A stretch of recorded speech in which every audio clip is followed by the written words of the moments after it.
just to be clear, you had treatments for orthopedic issues. Were they using umbilical cord stem cells as well? The same. And just for our viewers, Michelle, this may be a kind of a relevant question. How much does a treatment like this typically cost? It can range anywhere from $2,500 to the top of the line what Ali got, which was around $25,000. A $2,500 treatment, I would focus it on a specific area, like under eyes or your oral commissures, like in the corners of your mouth, like particular areas. But with something like what we did for Ali, we did the whole face. We were able to cover everything. Can I ask where the umbilical stem cells come from?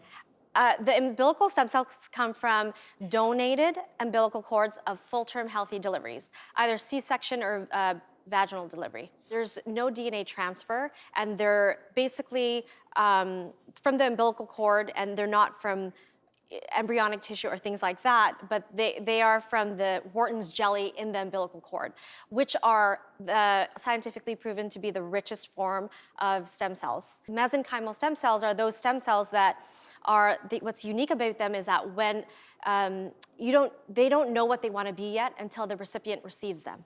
So they can turn into and regenerate cells and repair cells that are damaged. They're like heat-seeking missiles. So they'll go to wherever the injury is, where the inflammation is, and they'll be attracted to that, and they want to heal the body. Another option, and we do stem cells, we use nanofat. We use stromal vascular fraction, using your own tissue, separating it, getting it stem cells, sometimes mixing it with PRP. The advantage there being, you know that it's all your own tissues and can be done in a similar fashion, has been studied. The studies are there. The science is there for a lot less money. What's fascinating to me as the non-skincare guy here is the number of options nowadays compared to even when we started hosting this show 12 years ago. So my question, just to close this out, is what kind of individual would be perfect for this type of injection as opposed to all the other things we've talked about over the years? Because I can't even keep track anymore. I mean, it's the wild, wild west. It's overwhelming. And I'll ask you, Charmaine, only because this is something you're doing. Who in your mind would be the ideal candidate for this?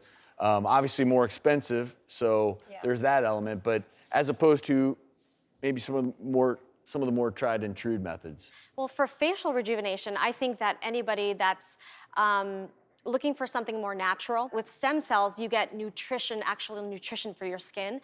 And so it's reversing the aging process. Are there clinical trials in terms of using stem cells for facial rejuvenation? No, we're doing our own, you know.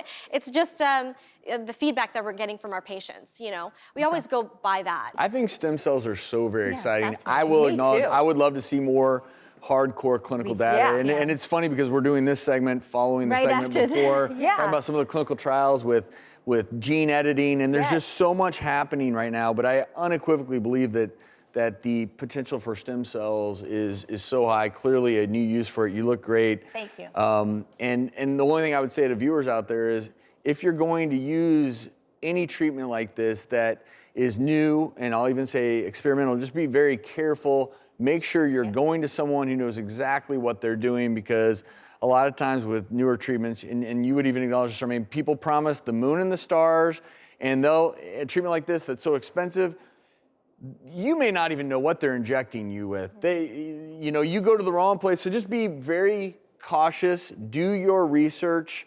Thank you both so much for sharing. Thank you for having us. Really appreciate it.